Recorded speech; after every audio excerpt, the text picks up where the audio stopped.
Welcome back, everybody. Working on our 07 DTS.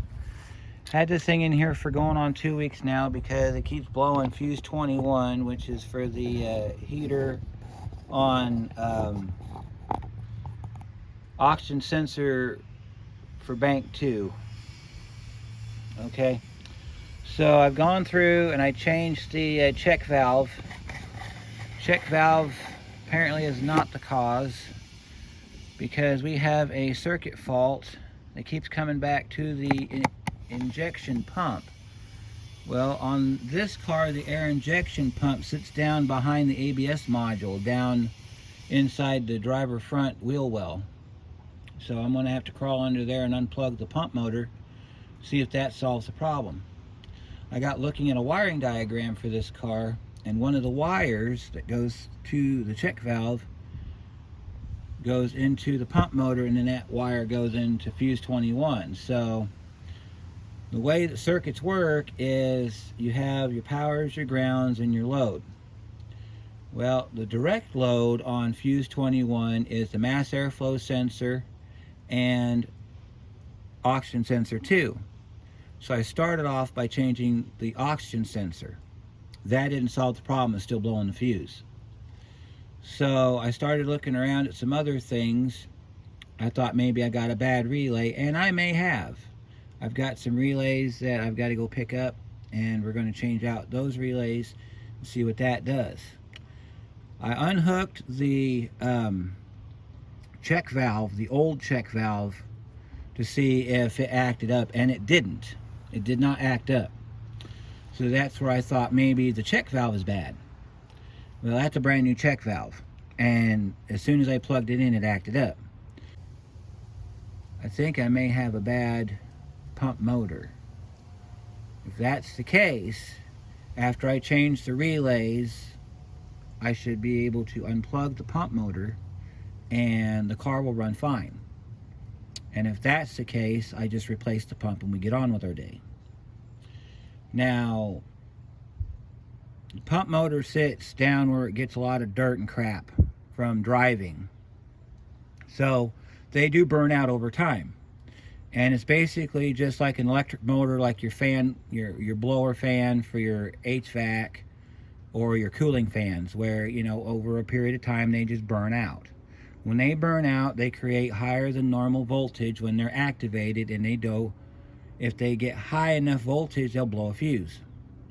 Well, I'm thinking that's what happened, because all that is over there, that's basically just a diaphragm inside. It's kind of like your idle air control motor, where it opens and closes on computer command. It doesn't really pull enough power to trip a fuse. The only way you know those are bad is the car will start running like crap. That's when you know those are bad. Car ran fine, except for it was shifting hard. And the traction control light was on, but then again, GM, they put traction control light in everything, so you can't rely 100% on the fact it says service traction control, because there's a lot of unrelated stuff to the traction control system that is into it. So what are we going to do today? Well, I'm going to take that motor, that check valve back off, because the original one was fine. I'm going to put the original one back on. I'm going to replace 3 relays over in the relay box, and then crawl underneath the back of the wheel on the driver's side and unplug that motor.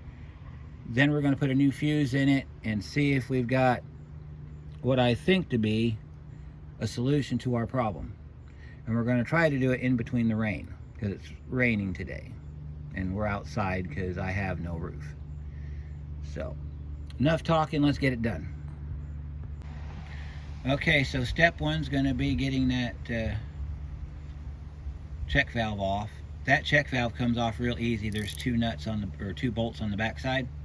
Use a stubby 10, pop that off real quick. We'll put the other one back on with the gasket, and then I can take that back. So we need to unhook our electrical. So we got to grab and disconnect our wire right there like that. Set that to the side. I'll get that out of the way. And then we're going to unhook these 2 bolts in the back. We don't have to take the bracket off of this because this is the original bracket for the car.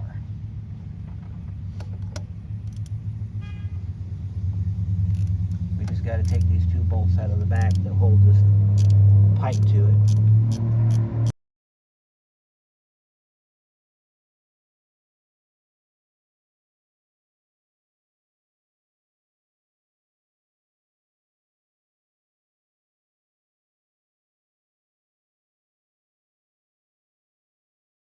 We got to take our tube off now.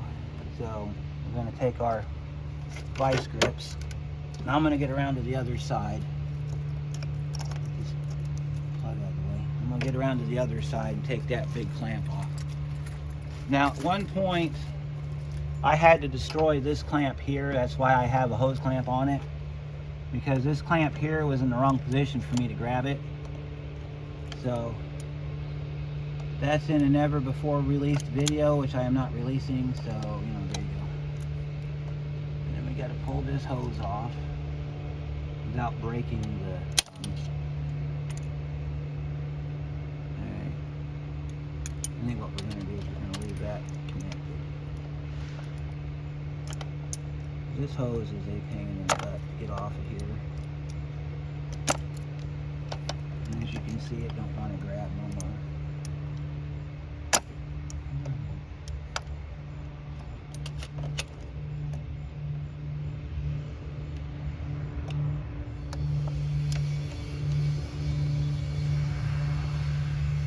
Grab a screwdriver and we'll pry that off of there. Usually these hoses, they slide off, but this one's being difficult, so we gotta kind of give it a helping hand here.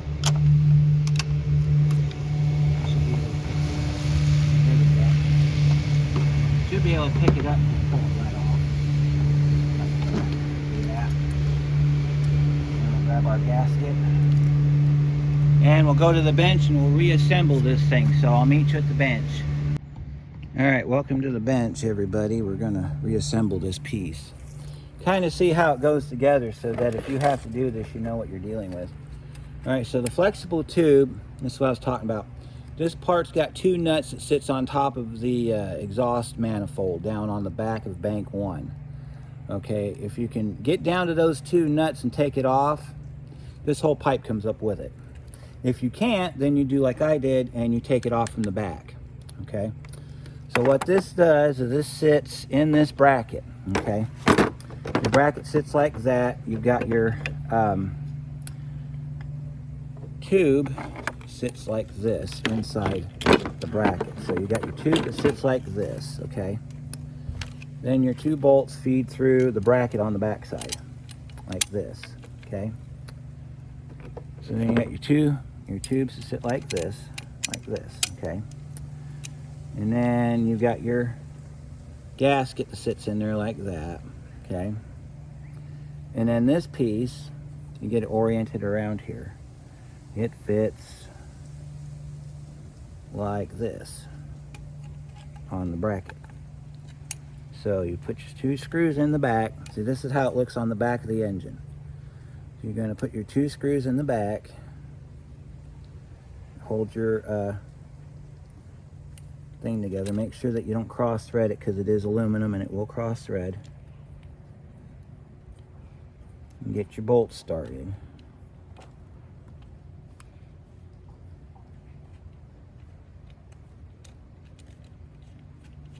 See, you gotta get your bolts started. And then you just tighten this down with whatever tool you happen to have around you.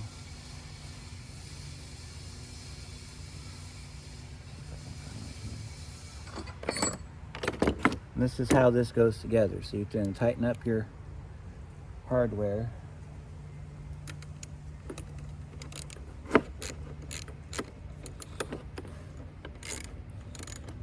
And these get snugged down because you got that gasket there. That is one of those gaskets that will seal when it gets hot. You don't have to do a whole lot with it. Just tighten it down. You can't really move that flexible tube because it's kind of fixed in position, so you just got to work around it. That's why you need the ratcheting wrench. you need the ratcheting wrench so that you can be able to get in here. You need to be able to get in here and tighten this down, so that's what the ratcheting wrench is for.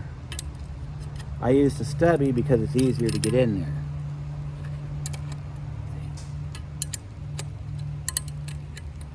It's starting to rain again, so.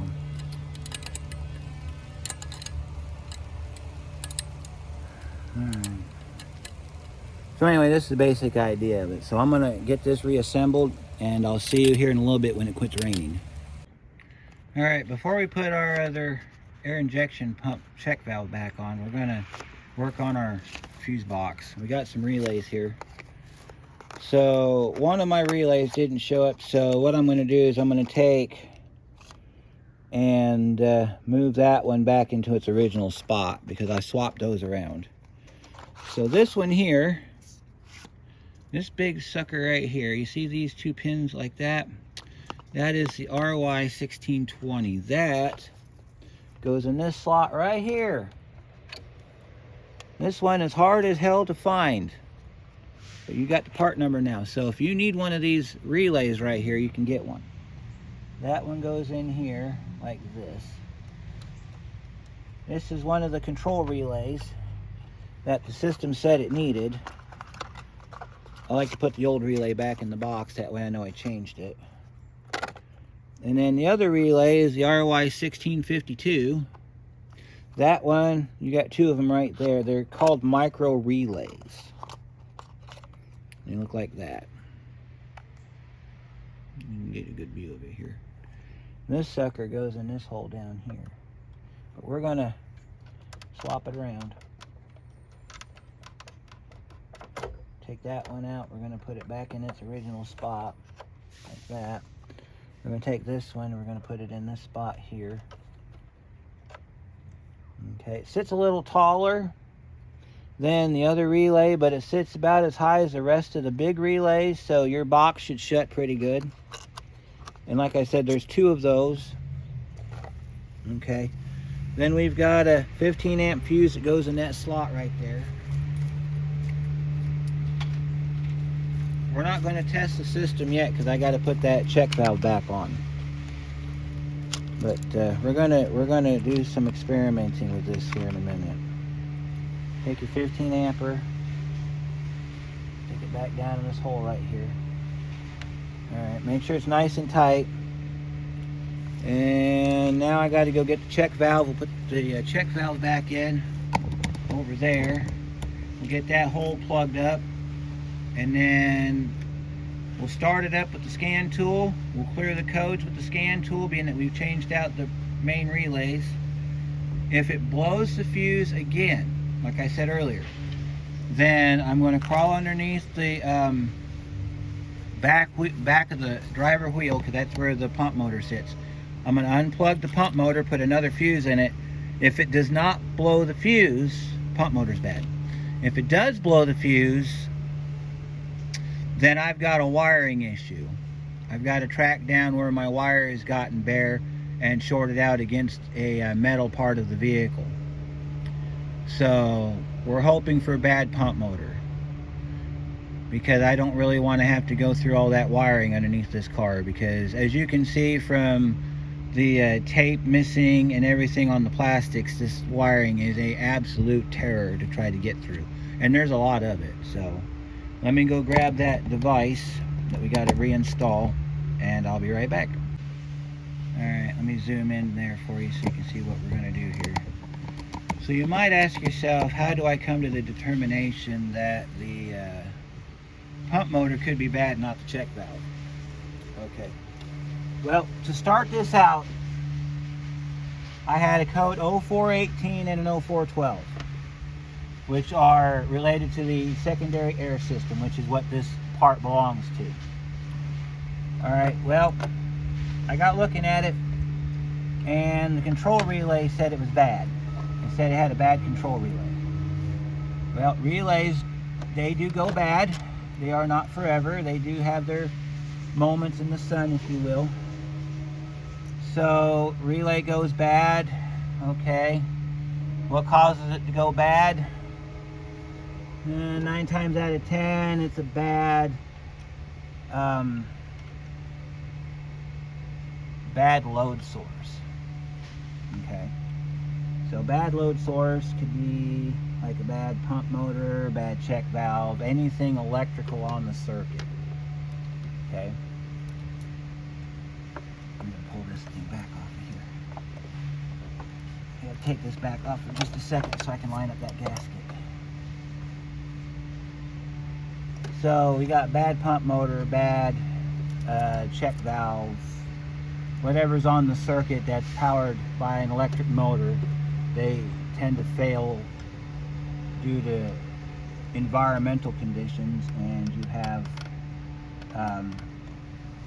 blowing fuses. So I went for the check valve because I misread the code. Code didn't say anything about check valve. However, when you unplug the check valve, the problem went away. So I figured, okay, I got a bad check valve. Well, come to find out, check valve wasn't bad because I put a new check valve on it and the problem was still there. So it got me to thinking, okay, maybe I need to reread the code. Maybe there was something that I missed when I read the code the first time. So I got looking at it again, and it says secondary air injection pump circuit. So the pump circuit, okay, not the check valve, but the circuit. So then I started looking at the circuit, okay, and you got your wire that comes up to the check valve that activates when the computer commands it to.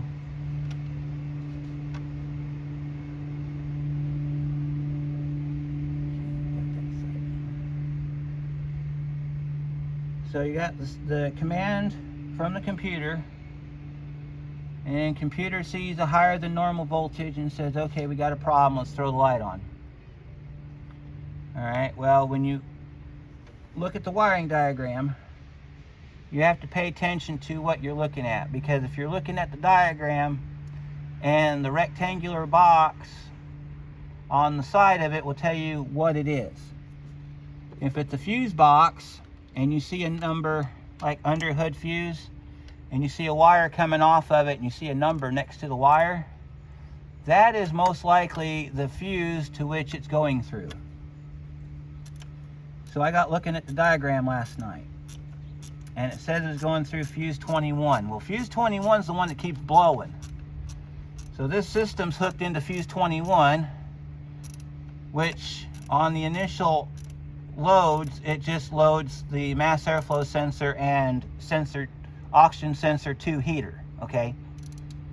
So I went through the whole diagram, that I haven't done that yet, and I saw that this system goes through fuse 21. So if there's a fault in this system, it will blow the fuse. There's enough resistance in the line and enough amps going through it that it will blow the fuse, which it's been doing. Well, then you have to look at what is known as load value, okay? Load value is when you have a circuit, a completed circuit, everything on that circuit has a value. Whatever has the higher value is the most likely thing to blow. However, if you get a spike in a low load item, that can also blow the circuit. So a spike would be like a bare wire touching ground. That would cause a spike because it's unwanted ground on a power lead. You never want to ground down a power lead. So if the load's bad, like in this case, that motor rusted out, and when the computer commands it, and you know when the computer commands it, because on this car it'll do funky stuff. So when the computer commands the load and the load doesn't activate, it throws a code. Well, if the computer tries it too many times, causes a power surge, blows the fuse, because the fuse is the path of least resistance. okay? You have to remember path of least resistance when it comes to electrical work. So that's what we have here. We have a, let me go grab my other ratchet, because this one, for some reason, I can't get this bolt to tighten up.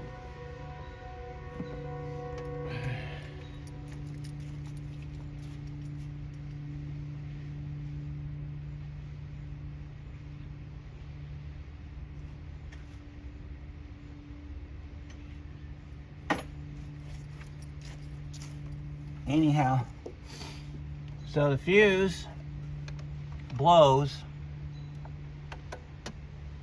which because the fuse blew gives you however many codes comes up, plus because GM throws the traction control light into the mix, we have that to deal with too. So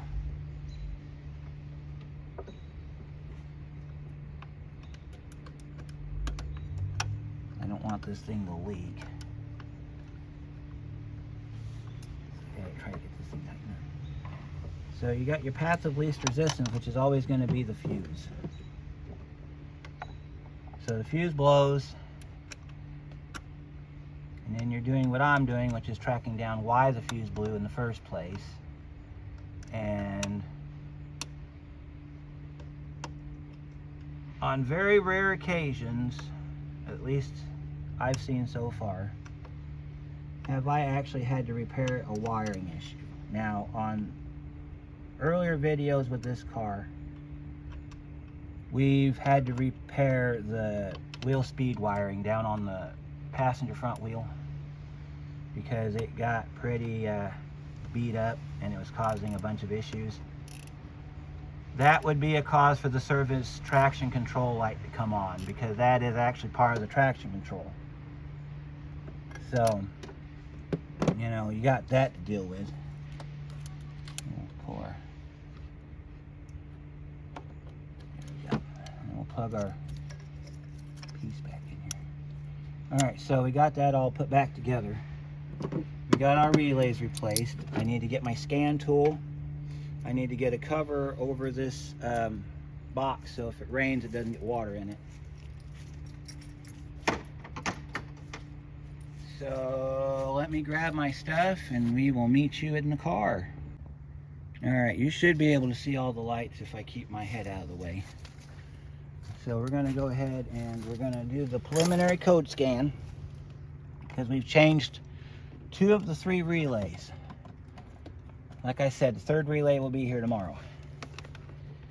So I do initial code scan before I do anything else. So let's go ahead and do our initial code scan. If you can't read that, I'll read it to you. That way you know what is being said. Alright, our lights are out. It's doing a scan. Alright, so we got a scan code for 412 pending. Air injection valve control circuit. Alright, that would be one of the relays. Air injection pump relay control circuit. Those are our 2 codes we got to mess with today. So we're going to clear those codes.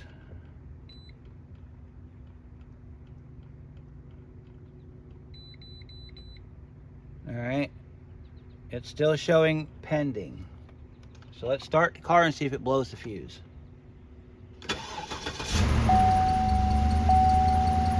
Alright, it's chugging along. So far, no blown fuses. We're going to scan it again, because it does a preliminary check on everything. Alright, so we got injection valve control circuit. So that would be the check valve. And that's the pump relay control circuit. That would be on the air injection pump. So let's put it in gear and see if we have any problems. Alright, so far so good.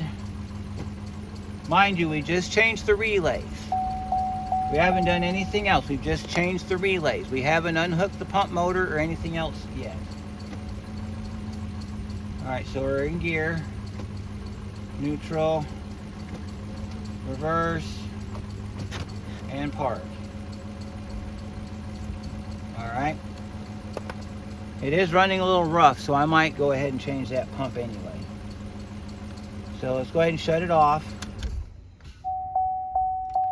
And we'll turn the key back on. And we'll scan it again.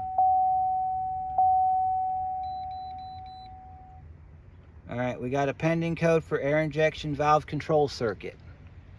So what we need to do is valve control circuit. So what we need to do is look at the diagram and find out on the diagram what could be wrong. Okay? If it's that other relay that's bad, that would be the reason for that code. Okay? Next code comes up is for the pump relay control circuit. All right, so the secondary air injection pump relay control, we just changed the relay. Okay? These are pending codes, which means they'll either set or they won't. They're still in pending status. I think it takes 3 cycles for it to set. So what we need to do is we need to start it up again.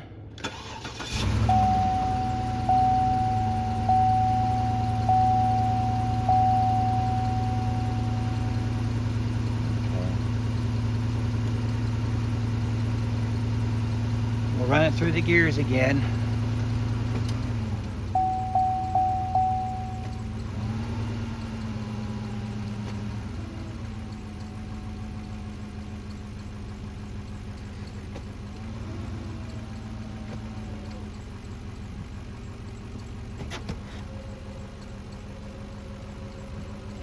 All right, then we'll shut it off.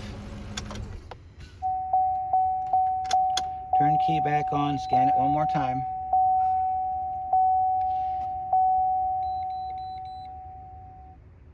It's showing pending still. Okay. All right, we'll start it one more time.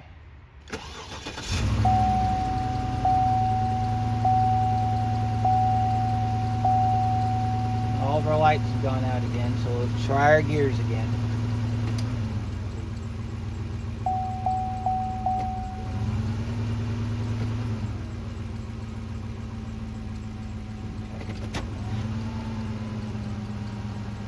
Well, I think that, well, the initial problem's fixed. I mean, if I wanted to, I could send it home right now. But because we have these 2 codes stuck in here, and these 2 codes have been causing us problems, I need to get these 2 codes to go away. The main headache is over because it's no longer blowing fuses. It's no longer blowing fuses. That was my big concern, was of blowing fuses. So one of those relays was bad. I'm guessing it was the bigger one. But the bigger one is the air injection control relay. Now I could have a fitment problem in the fuse box too, to where depending on how he's driving, if you hit the bump down the road, it jars that connection. It could cause a short, therefore having the issues that we're having. But I can not send this home until I have no codes in here. That is how we do it here. We work on it till the codes are gone. And if it takes a while, it takes a while. Okay, it is the next day. And I got my other relay for this box. Looks just like the relay that we put in it yesterday. So you just wiggle it back and forth. Comes right out. Good rule of thumb is if all the numbers are facing in the one direction, you put it in that way too. Now we're not going to turn the car on just yet because I'm going to pull that driver's side front tire off. I got to pull, let me show you what we're doing here. Probably won't film this because it's pretty monotonous, but we got to pull the tire off. Then right in that general area, right in the back there, is where that secondary air injection pump sits. So I got to take the tire off. I'm going to pull the fender liner back. I'm going to try not to have to take the whole thing out and reach in there. When I get the fender liner back and I can see where we're going for, I'll bring you in and I'll show you where it's at, and then we'll unplug it. Then we'll turn on the car and see if our codes go away. If they don't go away, then I'm going to have to break out the diagrams and start looking at the wiring. So that's what we're going to do here. I'll be right back. Well, I was a little bit off on my location, but the ABS module sits way in the back over there. That big monster thing you're looking at right there, I'll zoom in a little bit better so you can see it. That is your secondary air injection pump, and I've already pulled the hoses off of it. If you look over here, we have a tube right here. Right there's got a little bit of a nick in it, so I'm going to take some of this liquid electrical tape, and I'm going to fill in that nick right there. Mainly because you can't get that plastic other than in a junkyard. You can't get it from a dealership or a parts store or nothing. And when that thing pops a hole in it, we're going to have problems. So we're just going to kind of put some tape on it, kind of give it a second lease on life, if you will. Okay, so this is on a bracket. It's got two, you can probably see them, they're right down there. There's a nut there and a nut there. Those are the same types of fender nuts that we have up here on the bumper. When we did our headlight, we had to take those knurled bolts loose. That is the exact same thing right there. So we need to get those loose. So the only 10mm deep socket that I have is on a quarter drive socket. So I'm going to go grab that real quick. We're going to take those bolts loose and see if we can get our motor out. On the other side of that pump motor is where our electrical is, and they've got a security tab stuck in it, so I can't unplug it without pulling this off the car. So I'm going to try to do this from behind, that way you can see what I'm doing here. You got this bolt right here, we got to get that one loose. And they come loose pretty easily so far. You might be able to see up here in the corner, there's a puddle of water up here. So I didn't have the hood down tight, but I had it down enough to where water shouldn't have gotten in here. So I wonder if maybe this thing went bad because of water infiltration. You wouldn't think so, but it's possible. As far as I know, these are the only two nuts attached to this pump motor. We will find out in just a second. I'm going to go ahead and spin these nuts off. We'll set these over here in our hubcap along with our other stuff. Yeah, all I did was I just took out the front half of the fender liner and then rolled it back behind the rotor. Kind of like we did when we did our headlight. Should be able to pull this out now. Alright, there's another attachment somewhere. There's that one down there. There's that one right there. Let's see. There shouldn't be. I didn't see anything on the diagram. Let me look at it here. There's probably one on the top that holds it in. There is. Let's see. Because there's the two bolts on the frame. And we got those loose. So that's all that's holding it on here. We just probably have to wiggle it. And it should come off. Let me see if I can rock it back and forth here. Ah, there we go. I guess the knurled bolts come with it. Yep, they do. Okay. There's our connector. That's what we're going for. As you can see, it's got a security tab on it, so we're going to need a pair of pliers to pull that security tab, and then we can take our pump motor out. So let me see. It's a black tab, which doesn't mean anything. All right, I'll be right back. We're going to go get me some needle nose pliers. I'm going to pinch that little thing and push it up, and then we can push that clip off, pull that off of there. And then since we've got our relay already in, all we got to do is just turn on the key and see if the codes go away. So it'll be just a second. All right, now we're going to get this clip loose here. So what I do is I come in from the bottom and I take it and I try to pinch the connector together, or the lock. Sometimes you have to push up on it like that, and then you squeeze the lock, pull up with your hand. Oh, we just got a bunch of water coming out of our pump motor. That's intriguing.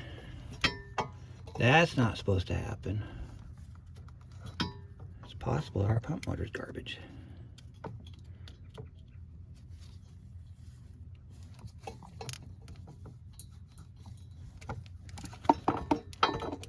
There we go. There's our clip. Got our clip unplugged. Now I gotta just lift up, pull on this tab, and there's our pump motor. Alright, looks like it's just a basic on-off.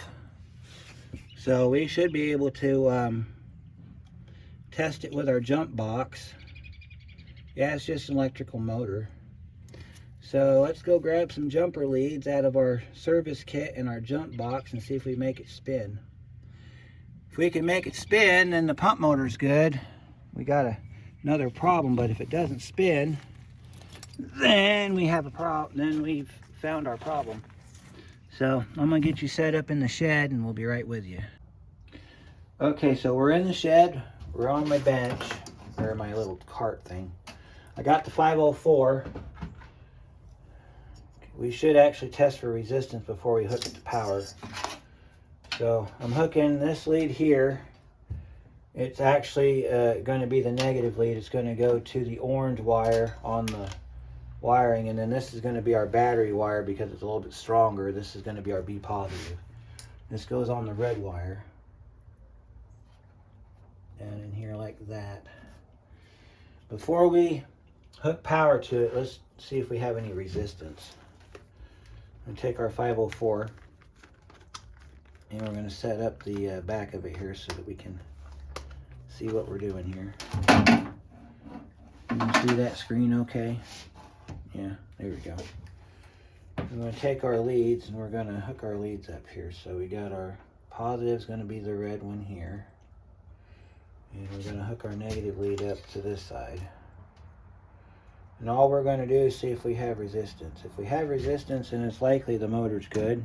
But if we don't have resistance, then it's likely that our motor's no good.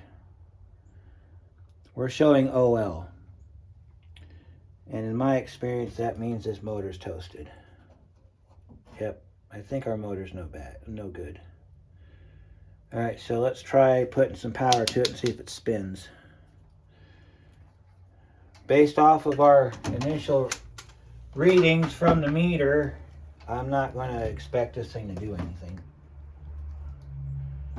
So let's hook our jump box up here.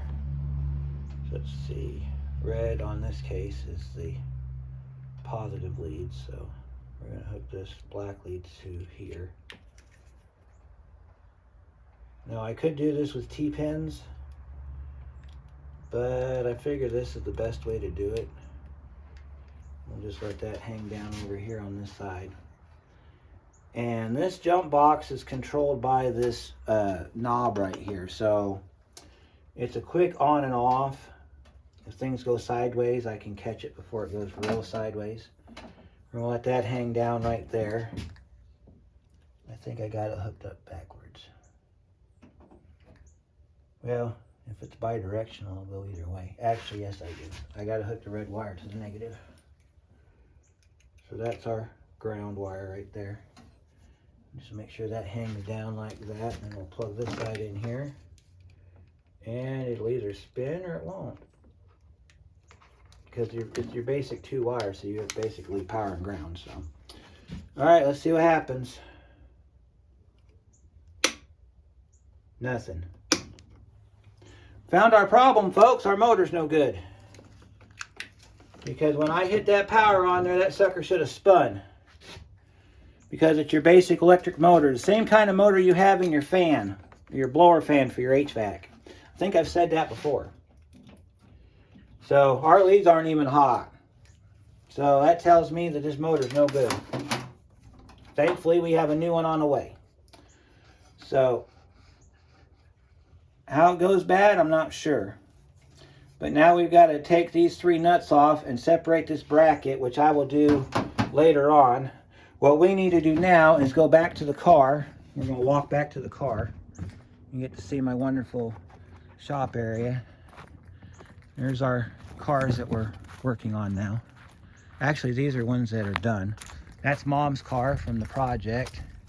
There's our 01 Ranger, our Rudy project. There's our Ellie Mae, that's our 97 Escort with her beautiful rear end. And we're getting into the shop now. Now we need to turn our key on since we got that thing disconnected, and we need to see if we still have our 412 and our 418 code. We should have an additional code because that blower motor is not activated. It's not connected, so we should have an additional code for that.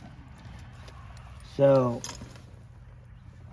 we will find out in about 1 minute. I got to plug this back in, keep the door from smacking the camera because the door wants to shut. We got our car key right here. We may or may not have a check engine light, I don't know, but we're going to turn our key on and let our scan tool boot up. Nope, all of our lights are out except for the light being on because it's supposed to be. Turn off our headlights there. No codes. Look at that. No codes. None. We have found our problem, folks. Not a single code one. That pump motor went bad probably about 2 months ago. See, I hit the DTC button. No codes. That's been our problem this whole time. That and those relays were bad. I changed those relays out. Look at that. We have no codes. I'll go one further. I'll go to system status on my phone, on my module here. We'll go down and we'll hit all module scan. Now it will show a code for transmission. It's the fluid life code, but he says he's had this serviced. They tried to clear the code on it. They couldn't do it. I've tried to clear the code on it with the Tech 2, and I couldn't get it to clear either. We should have zeros on every other monitors except for the transmission control module, and it's just an oil transmission fluid expired code, whatever that means. So we're going through, we're scanning our scanner, we're doing our thing here.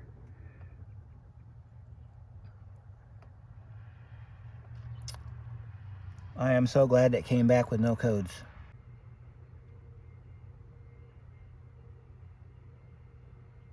I could send it home like it is now, but I'm not going to. I just thought of that. I could put that fender back together, send him home without an air pump, but then he's going to start getting misfire codes because that air pump actually helps with the emissions. All right, so we got engine control module, 2 codes. Let's take a look. Okay, there's the 412 and the 418 still in the module, but we're going to clear those and see if they come back. All right, so we're going to check it. If it comes back, I got to still do the wiring on it.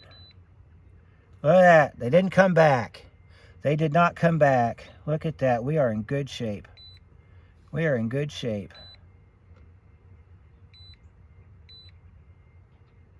Go to our powertrain. See the TCM module. We're going to check that, and you'll see 1 code in there. Transmission fluid life exceeded. It's been done. See, I can try to clear it. It'll probably come back.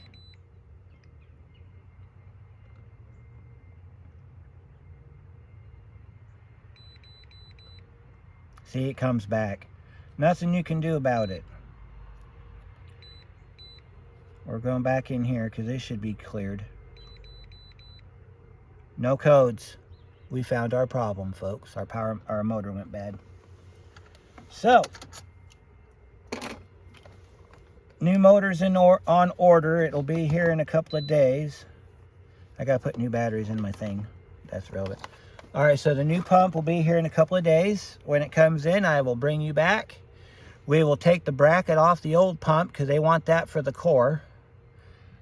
We will get the new pump. We will put it in the car, get it plugged in, get our fender liner put back in, put our tire back on, and ship it because we will be done. And catch you on the next one, folks.